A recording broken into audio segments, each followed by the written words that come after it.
बिस्मिल्लाहिर्रहमानिर्रहीम। आज हम डिस्कस करने जा रहे हैं one to one matrix transformation, यानी प्रॉपर्टीज़ ऑफ मैट्रिक्स ट्रांसफॉर्मेशन की एक और ट्रांसफॉर्मेशन पढ़ते हैं कि मैं यहाँ पर आपको ये बताऊँगा कि ट्रांसफॉर्मेशन कब वन टू वन होती है।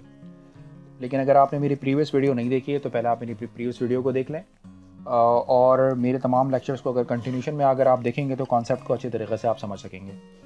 तो आज हम अपना लेक्चर स्टार्ट करते हैं one to one matrix transformation, यानी कौन सी ऐसी ट्रांसफॉर्मेशंस होती हैं जिनको वन टू वन कहा जा सकता है।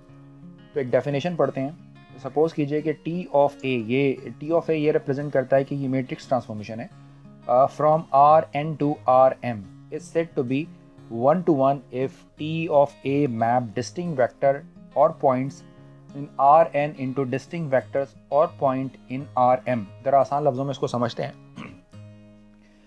जिस तरह हम अपनी प्राइमरी क्लासेस के अंदर वन टू वन फंक्शंस पढ़ते थे, बिल्कुल इसी तरीके से यहाँ पर वन टू वन ट्रांसफॉर्मेशन की बात की जा रही है। तो ये जो ट्रांसफॉर्मेशन है आपके पास टी ऑफ ए जो R N to R M है, इसे हम वन टू वन सिर्फ और सिर्फ उस वक्त कहेंगे जब आर एन के जो डिस्टिंक्ट मेंबर्स हैं वो आर एम के डिस्टिंक्ट मेंबर्स के साथ मैप हो रहे हों। ठीक है जी, बिल्कुल इसी तरीके से ये पॉइंट्स भी हो सकते हैं और ये वेक्टर्स भी हो सकते हैं। तो सपोज़ कीजिए कि ये आपके पास एक डोमेन है और वो डोमेन है आर एन का, और सपोज़ कीजिए कि ये आपके पास डोमेन है और ये डोमेन आप सपोज़ कीजिए आर एम का डोमेन है। सपोज़ करें कि आर एन के जो डिस्टिंक्ट मेंबर्स हैं वो आर एम के डिस्टिंक्ट मेंबर्स पर जाकर मीट करते हैं। यानी आप यूँ भी कह सकते हैं कि सपोज़ कीजिए कि ये आपके पास सेट ए है और सपोज़ कीजिए कि आपके पास सेट बी है। यानी सेट ए के लिए जो रेंज है वो डिस्टिंक्ट है। ठीक है जी, सेट ए के जितने मेंबर्स हैं उनके लिए सेट ए की जो रेंज है, अगर वो डिस्टिंक्ट रेंज है तो हम कह सकते हैं कि वो जो फंक्शन है वो वन टू वन है। तो अगर आप नोट करें तो यहाँ पर आर एन के लिए R M distinct values available है, तो इट मीन्स कि ये वन टू वन ट्रांसफॉर्मेशन है। सिमिलरली अगर मैं आपसे पूछता हूँ क्या ये ट्रांसफॉर्मेशन वन टू वन है, तो बिल्कुल नहीं, ये ट्रांसफॉर्मेशन वन टू वन नहीं है, क्योंकि यहाँ पर आर एन तो बेसिकली डिस्टिंक्ट है लेकिन ये basically single value R M के सिंगल वैल्यू पर मैप हो रहा है। तो इट मीन्स कि ये डिस्टिंक्ट नहीं है। तो इस मीन ये जो आपके पास है ये आपके पास नॉट वन टू वन, तो आप लिख सकते हैं नॉट वन टू वन। तो ये वन टू वन नहीं है और ये आपके पास वन टू वन है। ठीक है जी, इसको एक और एग्जांपल से समझते हैं। सपोज़ कीजिए कि ये है आपके पास रोटेशन। अच्छा जी, मैं यहाँ पर ज़रा एंगल की वेरिएशन भी आपको दिखा दूँ। सपोज़ कीजिए कि ये जो u है ये t ऑफ u बनता है और इसको हम रोटेट करते हैं एंगल थीटा से। इसी तरीक़े से ये v जो है ये t ऑफ v में ट्रांसफॉर्म हो जाता है जब हम इसको रोटेट करते हैं, इसको भी रोटेट करते हैं एंगल थीटा से। तो मैं यहाँ पर जो दो वेक्टर्स की, फॉर एग्जांपल वेक्टर u और वेक्टर v की जो रोटेशन दिखाई गई है एंगल थीटा से, तो क्या ये ट्रांसफॉर्मेशन वन टू वन है? बिल्कुल वन टू वन है, क्योंकि u के लिए एक ही आपके पास ट्रांसफॉर्म वेक्टर अवेलेबल है, इसी तरीके से v के लिए एक ही ट्रांसफॉर्म वेक्टर अवेलेबल है। तो इट मीन्स ये जो ट्रांसफॉर्मेशन है ये वन टू वन ट्रांसफॉर्मेशन है, यानी टू इनपुट्स के लिए आपके पास टू डिस्टिंक्ट आउटपुट अवेलेबल हैं, तो ये ट्रांसफॉर्मेशन वन टू वन है। इसी तरीके से सपोज़ कीजिए कि ये आपके पास एक कोऑर्डिनेट सिस्टम है और ये जो दो पॉइंट्स हैं, सपोज़ करें कि ये दोनों के दोनों पॉइंट्स जो हैं वो पॉइंट m पर मैप होते हैं और वो पॉइंट m जो है वो बेसिकली एक्स वाई प्लेन के ऊपर है। तो अब आप मुझे बताएं कि क्या ये जो ट्रांसफॉर्मेशन है पॉइंट p की और पॉइंट q की, क्या ये वन टू वन है? नहीं, ये वन टू वन नहीं है। उसका मतलब उसका रीज़न क्या है कि distinct point p and q, ये दोनों दो डिस्टिंक्ट पॉइंट हैं, R map into the same point. ये दोनों के दोनों सेम पॉइंट के ऊपर मैप हो रहे हैं, यानी इस तरह का एक केस बन रहा है। तो इट मीन्स कि ये ट्रांसफॉर्मेशन है ये वन टू वन ट्रांसफॉर्मेशन नहीं है। ठीक है जी, तो यहाँ तक आपको ये बात क्लियर हो गई है कि कौन सी ट्रांसफॉर्मेशन वन टू वन होती है और कौन सी वन टू वन नहीं होती। एक थ्योरम पढ़ते हैं। सपोज कीजिए कि if A is an n cross n matrix, एक आपके पास स्क्वायर मैट्रिक्स है, and T of A between R N to R N, यानी सेम डायमेंशन के अंदर आप मैप हो रहे हैं। ठीक है जी, for example R3 to R3 या R4 टू R4, यानी सेम डायमेंशंस में आप मैप कर रहे हैं। किसके थ्रू? एक मैट्रिक्स के through. Is the corresponding matrix operator then the following statement are equivalent। ठीक है जी, तो ये जो फॉलोइंग स्टेटमेंट है ये इक्वलेंट होगी। क्या स्टेटमेंट है कि अगर आप आर एन से आर एन में मैप कर रहे हैं और फॉर एग्जांपल ये जो ए है आपके पास, यानी ये जो टी ऑफ ए जो ट्रांसफॉर्मेशन मैट्रिक्स है, ये ट्रांसफॉर्मेशन मैट्रिक्स इन्वर्टेबल है। तो अगर याद रखें कि अगर ये इन्वर्टेबल है तो it means the range of T of A is R N. तो इट मीन्स कि ये जो आर ऑफ एन की जो रेंज है वो आर ऑफ एन, यानी ये आपको रेंज मिलेगी इसकी। ठीक है जी, और एक बात और भी पता लगती है कि T of A is one to one. अब ये पॉइंट अगर अच्छी तरीके से क्लियर नहीं हुआ है तो अभी थोड़ी देर बाद ये आप इसको आसानी से समझ लेंगे।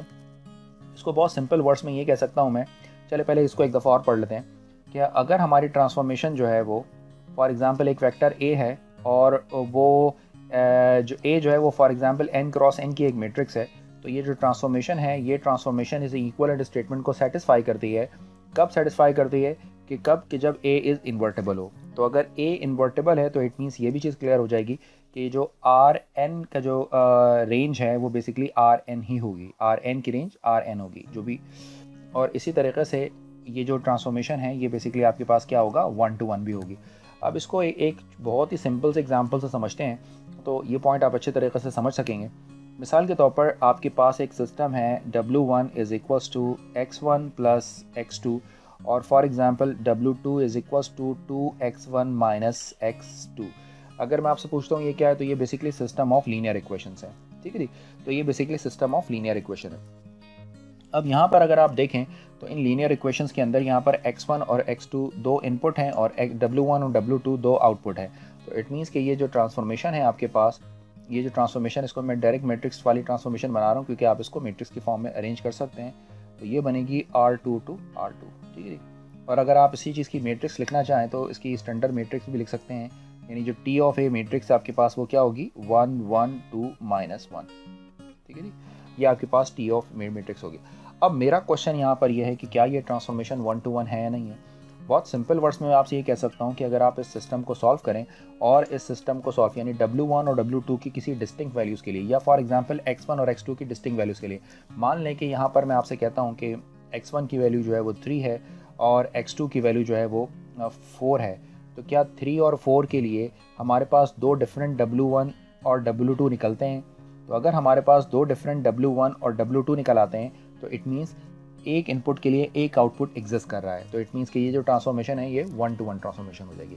या अगर आप सिस्टम ऑफ लीनियर इक्वेशंस की फॉर्म में देखें तो जिन प्रॉब्लम्स के अंदर जब हम पढ़ रहे थे Gauss Jordan Gauss elimination method या कोई भी मेथड हम डिटर्मिनेंट्स वगैरह हम पढ़ रहे थे कि जिन ट्रांसफॉर्मेशन के पास हमारे यूनिक आंसर निकलता है तो इसका मतलब ये होता है कि आपकी जो ट्रांसफॉर्मेशन है वो 1 to 1 है, ठीक है। तो ये बिल्कुल इसी तरीके से है जैसे यूनिक। अब क्वेश्चन यहाँ पर यह है कि अब मैं अगर आपको इस तरह की एक सिस्टम ऑफ लीनियर इक्वेशन देता हूँ और आपसे पूछता हूँ कि बताएं कि ये जो ट्रांसफॉर्मेशन है, क्या ये ट्रांसफॉर्मेशन जो है इन सिस्टम ऑफ लीनियर इक्वेशंस के थ्रू हो रही है 1 to 1 है या नहीं है, तो उसके लिए आपको कंप्लीट सोल्यूशन निकालना कंपलसरी नहीं है कि आप यहाँ पर x1 और x2 को सब्स्टिट्यूट करें और फिर चेक करें कि W1 और W2 आपके पास डिफरेंट आते हैं या नहीं आते हैं। वॉटएवर, ये ऐसा कुछ भी करने की ज़रूरत नहीं है। हम इसको टेस्ट करने की हमारे पास और भी बहुत सारे तरीके हैं। मिसाल के तौर पर पहला तरीका ये है आपके पास कि जैसे कि हमने डिटर्मिनेंट्स के चैप्टर में पढ़ा था कि फॉर एग्जांपल अगर हम इसके एक मैट्रिक्स बना लें और इसका हम डिटर्मिनेंट निकाल लें, क्या निकालें, determinant of T of A। अगर determinant of T of A not equal to 0 हो, जैसे कि इस केस में नज़र आ रहा है, ये हो जाएगा -1 और ये बन जाएगा -2 विच इज़ इक्वल टू -3, तो आंसर नॉट इक्वल टू 0 होगा। तो determinant of A not equal to 0 है तो इट मीन्स कि ये जो मैट्रिक्स है नॉन सिंगुलर मैट्रिक्स है। और नॉन सिंगुलर मैट्रिक्स इस चीज़ को डिफाइन करती है कि अगर अब आप इस सिस्टम से सोल्यूशन निकालेंगे तो वो सोल्यूशन जो है वो हमेशा आपके पास जो होगा वो यूनिक सोल्यूशन निकलेगा, ठीक है। तो अगर determinant of A is not equal to 0 तो यूनिक सोल्यूशन, और यूनिक सोल्यूशन का मतलब ये होता है कि सिंगल इनपुट के लिए सिंगल आउटपुट एग्जिस्ट करता है। तो टेक्निकली मैं कह सकता हूँ कि ये जो ट्रांसफॉर्मेशन है वो 1 to 1 है। तो ये ट्रांसफॉर्मेशन 1 to 1 सिर्फ और सिर्फ उस वक्त होगी जब इसका जो ट्रांसफॉर्मेशन मैट्रिक्स है वो क्या हो, इन्वर्टेबल हो, ठीक है जी। ये बहुत पॉइंट आपको समझ में आ गया। दूसरी बात ये है कि हम ये कहते हैं कि range of T of A is Rn। मिसाल के तौर पर यहाँ पर R2 है, यहाँ पर भी R2 है। तो अगर ये 1 to 1 ट्रांसफॉर्मेशन है तो इट मीन्स कि x के दो इनपुट के लिए जो आपके पास W है उसके भी दो आउटपुट होंगे। तो इसका मतलब है कि ये 2 to 2 जो मैप हो रहा होता है, तो इसका मतलब है कि ये R2 जो है वो R2, ये R2 ही इसकी रेंज हो जाएगी अगर आपके पास ये यूनिक सोल्यूशन देता है। और थर्ड में हम ये कह सकते हैं कि भाई ये ट्रांसफॉर्मेशन जो है वो 1 to 1 है क्योंकि सिंगल इनपुट के लिए सिंगल आउटपुट एग्जिस्ट करता है, ठीक है जी। तो ये पॉइंट आपको अच्छे तरीके से समझ आ गया होगा। सपोज कीजिए कि एक मैट्रिक्स है n/n की और एक ट्रांसफॉर्मेशन है Rn to Rn, तो is the corresponding matrix operator then the following statement are equivalent, ये स्टेटमेंट इक्विवेलेंट होंगे। तो यहाँ तक बात क्लियर होगी।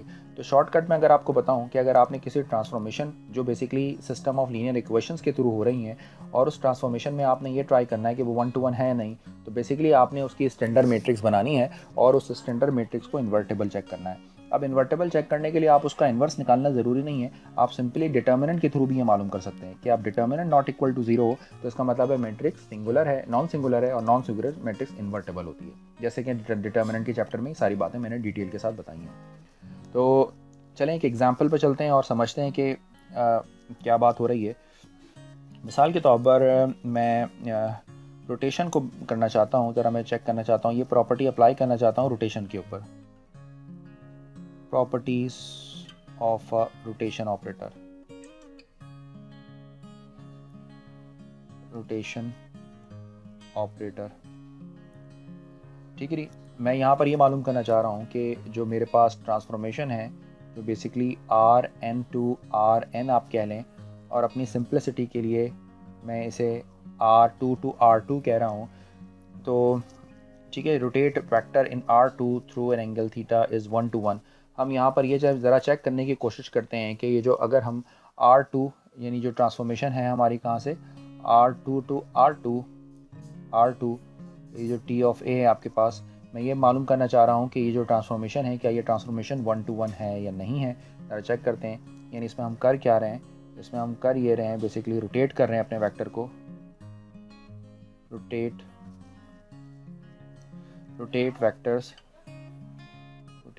Vectors in R2 through an angle theta is 1 to 1। ज़रा चेक करते हैं कि क्या ये 1 to 1 है या नहीं है। तो अब आप मुझे बताएं कि जो इसकी ट्रांसफॉर्मेशन मैट्रिक्स बनेगी, ठीक है जी, R2 to R2 हम यानी कोई पॉइंट है जो R2 स्पेस में है और आप उसको ट्रांसफॉर्म कर रहे हैं थ्रू रोटेशन, तो आपने ही बताना है कि क्या ट्रांसफॉर्मेशन 1 to 1 है। तो रोटेशन मैट्रिक्स को हम बहुत अच्छे तरीके से जानते हैं। ये आपके पास cos theta minus sine theta and cos theta. इसकी डेरिवेशन मैंने रोटेशन के टॉपिक के अंदर डिटेल से डिस्कस की है, आप चेक कर लीजिएगा। अगर मैं इसका डिटर्मिनेंट लेता हूँ यानी डिटर्मिनेंट ऑफ टी, तो डिटर्मिनेंट ऑफ टी बराबर होगा आपके पास cos square theta minus minus plus, और ये बन जाएगा आपके पास साइन स्क्वायर थीटा। ये रिजल्ट आ गया 1। तो इसका जो आंसर है वो नॉट इक्वल टू 0 है। तो नॉट इक्वल टू 0 का मतलब ये होता है कि आपके पास जो ट्रांसफॉर्मेशन मैट्रिक्स है, transformation matrix is non singular, और नॉन सिंगुलर का मतलब है कि जो ट्रांसफॉर्मेशन मैट्रिक्स है वो इन्वर्टेबल है, इज इन्वर्टेबल। तो अगर ये ट्रांसफॉर्मेशन मैट्रिक्स इन्वर्टेबल है तो इट मीन्स कि अब मैं इससे जो भी सोल्यूशन फाइंड आउट करूंगा वो सोल्यूशन कैसा होगा, सोल्यूशन होगा यूनिक। तो यूनिक सोल्यूशन होने का मतलब ये है आपके पास कि सिंगल इनपुट के लिए सिंगल आउटपुट एग्जिस्ट करता होगा इस प्रॉब्लम के लिए। अब चूंकि ये इन्वर्टेबल है तो इसलिए हम ये कह सकते हैं कि जो रोटेशन है वो 1 to 1 है, जहाँ पर मैंने यहाँ पर बता दिया है। तो ये आपके पास कौन सी ट्रांसफॉर्मेशन है, 1 to 1, ठीक है जी। तो ये ट्रांसफॉर्मेशन आपकी 1 to 1 है। ये बात लिखिए, rotate vector R2 through an angle theta is 1 to 1। तो यहाँ पर ये बात हमने एक तरीके से प्रूफ भी कर ली है, ये बात प्रूफ भी कर ली है, ठीक है जी। तो ये पॉइंट आपके अच्छे तरीके से क्लियर हो गया होगा। अच्छा जी, इसी तरीके से एक और एग्जांपल लेकर चलते हैं और आपको और डिटेल से समझाते हैं। सपोज़ कीजिए कि मैं चेक करना चाहता हूँ properties of a projection operator. जरा प्रोजेक्शन ऑपरेटर को देखना चाहता हूँ कि ये जो प्रोजेक्शन ऑपरेटर है, ये प्रोजेक्शन ऑपरेटर जो है जिस तरह मैंने यहाँ पर क्या चेक किया था रोटेशन को, इसी तरह मैं यहाँ पर ये चेक करना चाहता हूँ कि जो प्रोजेक्शन ऑपरेटर है क्या ये 1 to 1 है। तो सपोज़ कीजिए कि जो टी है आपके पास, इसको भी हम R2 to R2 ले लेते हैं, R2 to R2 हम ले लेते हैं। और इसमें हम कर क्या रहे हैं, हम इसमें ऑर्थोगोनली प्रोजेक्ट कर रहे हैं, बल्कि R3 to R3 कर लेते हैं, थोड़ी सी बड़ी मैट्रिक्स हम ले लेते हैं। मिसाल के तौर पर R3 to R3 है और इसमें हम कर ये रहे हैं project each vector in R3 orthogonally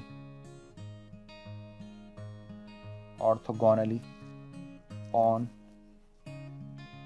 the XY plane, ठीक है जी। तो ऑर्थोगोनली हम इसको प्रोजेक्ट करते हैं XY plane R3 to R3। तो एक्स वाई प्लेन के ऊपर जो इसकी स्टैंडर्ड मैट्रिक्स बनती है आपके पास, वो स्टैंडर्ड मैट्रिक्स क्या होती है? वो स्टैंडर्ड मैट्रिक्स आपके पास होती है 1 0 0 एंड देन 0 1 0। चूँकि एक्स वाई प्लेन है तो जी पार्ट इसका कंप्लीट 0 के बराबर होता है।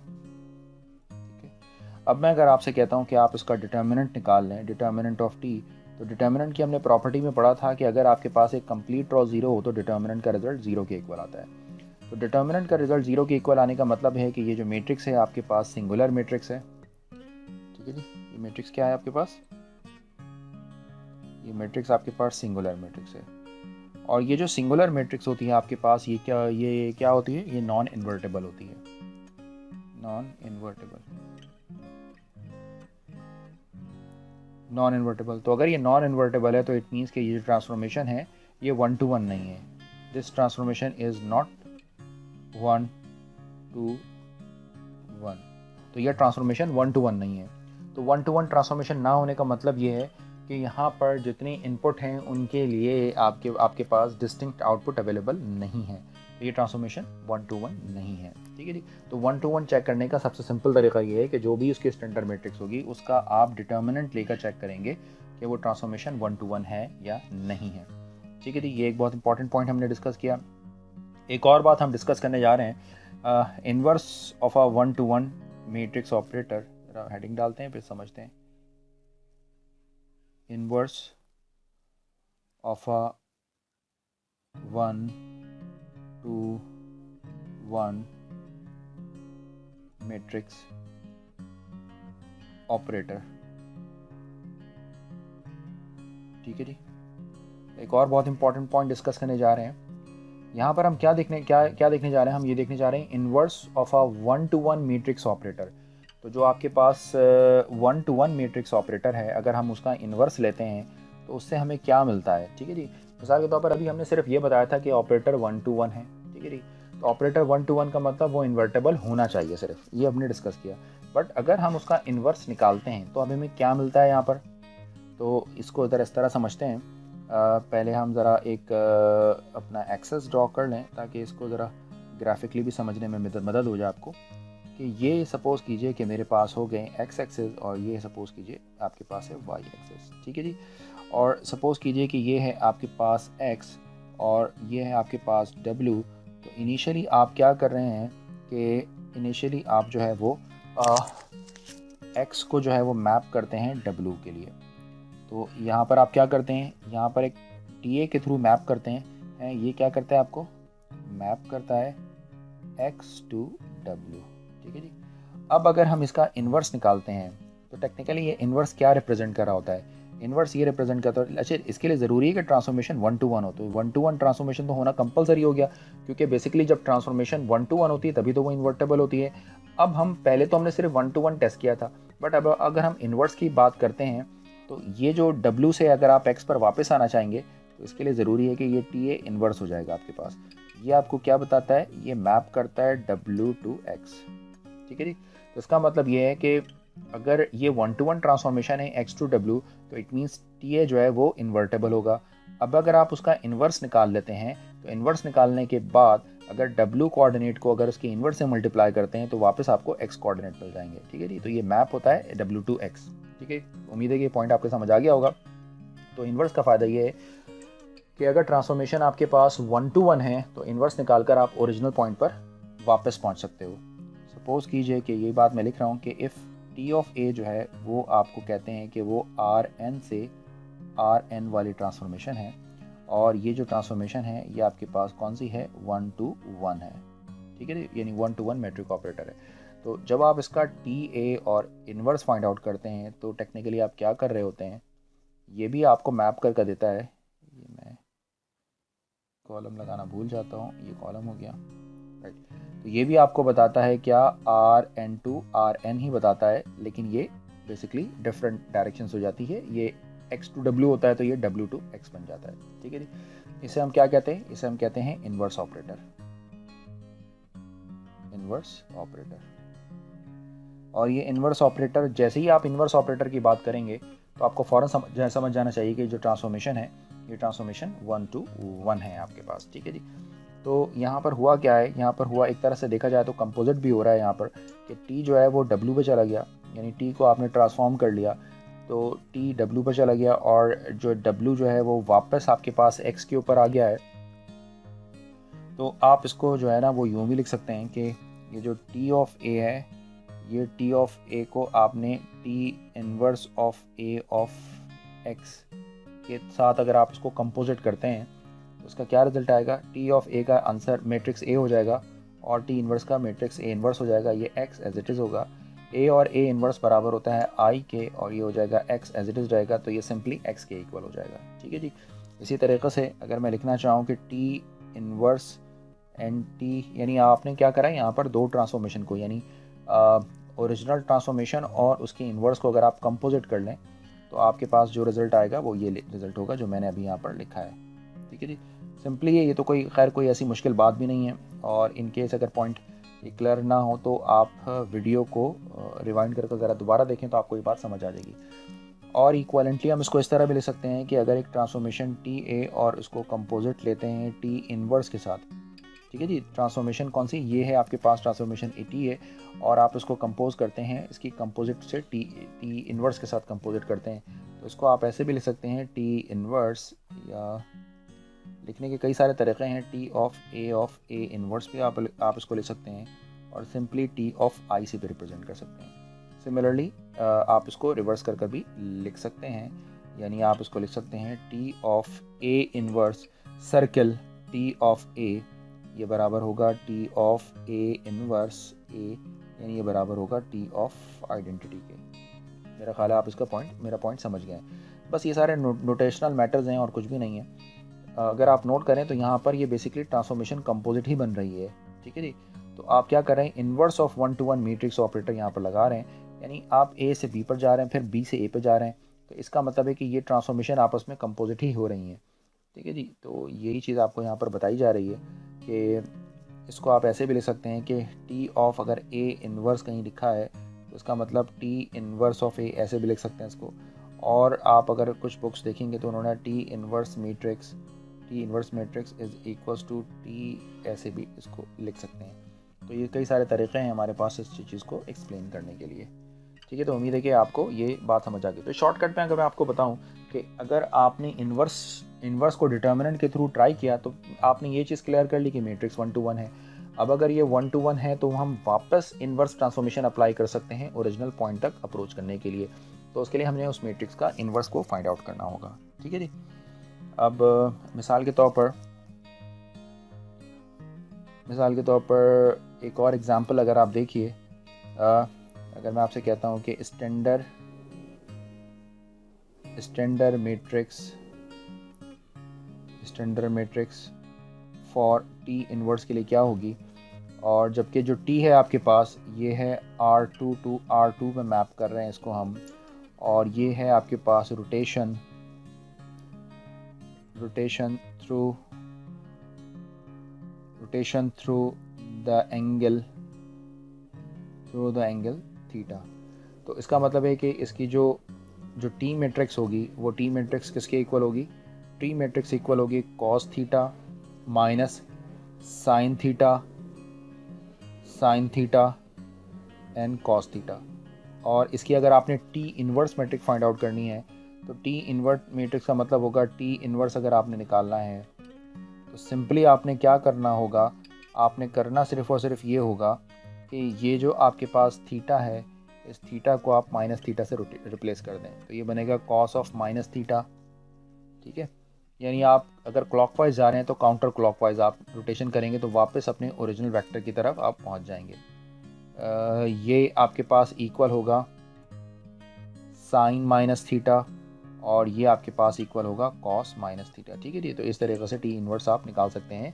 किसके लिए, ये आप निकाल सकते हैं अगर आपके पास मैट्रिक्स जो है वो R2 जो है वो रोटेट हो रही है तो उसकी इन्वर्स मैट्रिक्स सिंपली इस तरीके से फाइंड आउट कर सकते हैं। अच्छा जी, एक और एग्जांपल अगर हम देखें, हमें यहाँ पर क्या मालूम करना है, हमें मालूम करना है फाइंड टी इन्वर्स मालूम करना है। ठीक है, अच्छा जी, टी जो है आपके पास ट्रांसफॉर्मेशन है वो है R2 to R2 और ये ये जो ट्रांसफॉर्मेशन है ये डिफ़ाइन की जा रही है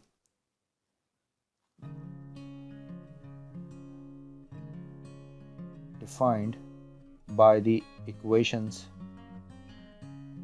ये इक्वेशन से हम इसको डिफाइन कर रहे हैं। कैसे डिफाइन कर रहे हैं कि ये जो W1 है आपके पास ये इक्वल है 2x1 प्लस x2, और ये जो W2 है आपके पास, ये W2 इक्वल है आपके पास 3x1 प्लस 4x2। अब बहुत सारी बातें यहाँ पर पूछ रहे हैं कि चेक कीजिए कि इज़ 1 to 1, इज़ 1 to 1। पहला काम तो ये करना है कि 1 to 1 चेक करना है, और अगर ये 1 to 1 है देन फाइंड, आपने क्या करना है, इन्वर्स ट्रांसफॉर्मेशन फाइंड आउट करनी है, यानी T inverse of W1, W2 find out करना है। ठीक है जी। तो जब आप 1 to 1 चेक कर लेंगे तो ये चीज़ क्लियर हो जाएगी कि उसका इन्वर्स लिया जा सकता है क्योंकि वो इन्वर्टेबल है।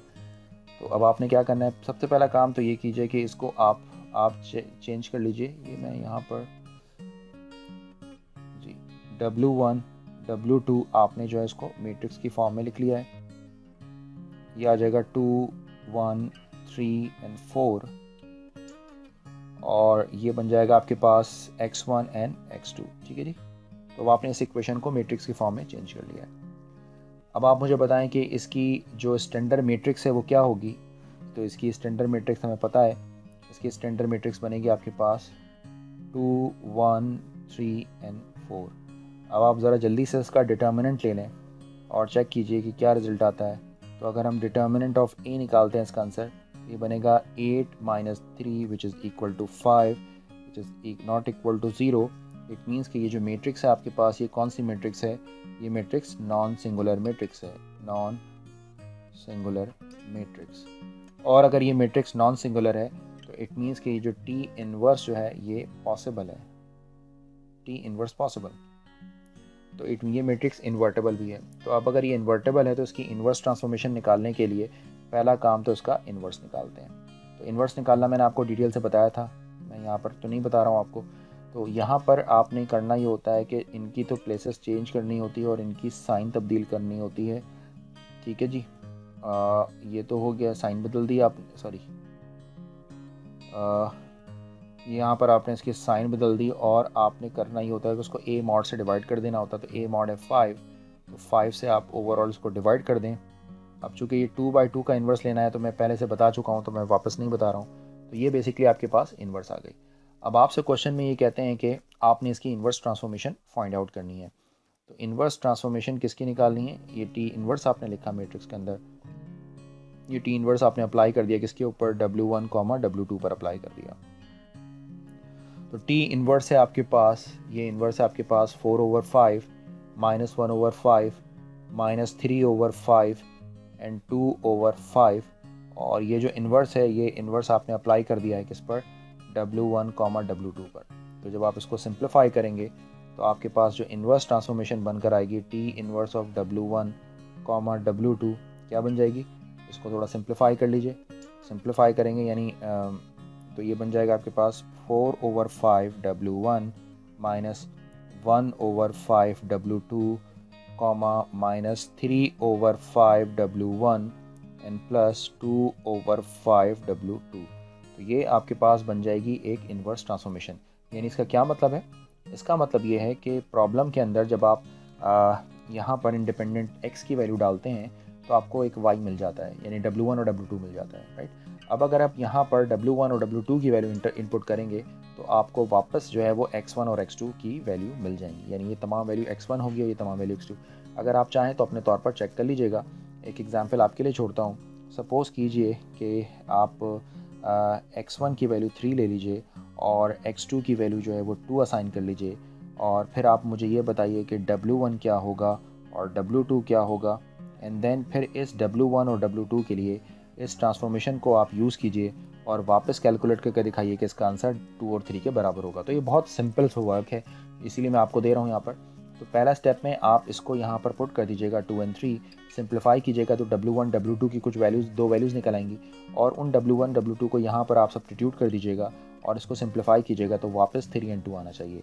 यानी ये इन्वर्स ट्रांसफॉर्मेशन ये बताती है कि आप जो है वो x से पहले W में चले गए, ये TA के थ्रू, अब आप वापस W से x पे आते हैं तो उसके लिए जो है वो इन्वर्स मैट्रिक्स की ज़रूरत होती है। तो यहाँ पर आपको ये कॉन्सेप्ट समझ आ गया होगा कि इन्वर्टिबिलिटी का यहाँ पर क्या कॉन्सेप्ट है, 1 to 1 किसे कहते हैं, इन्वर्स मैट्रिक्स कौन सी होती है। तो ये सारी बातें आपको यहाँ पर मैंने डिटेल से बता दी हैं। तो शॉर्टकट में अगर आपसे बताऊं कि अगर आपने मैट्रिक्स को 1 to 1 प्रूव करना है तो उसके लिए जो उसकी स्टैंडर्ड मैट्रिक्स है उसका आपने डिटर्मिनेंट लेना होगा। डिटर्मिनेंट नॉट इक्वल टू 0 है तो ये 1 to 1 हो जाएगी।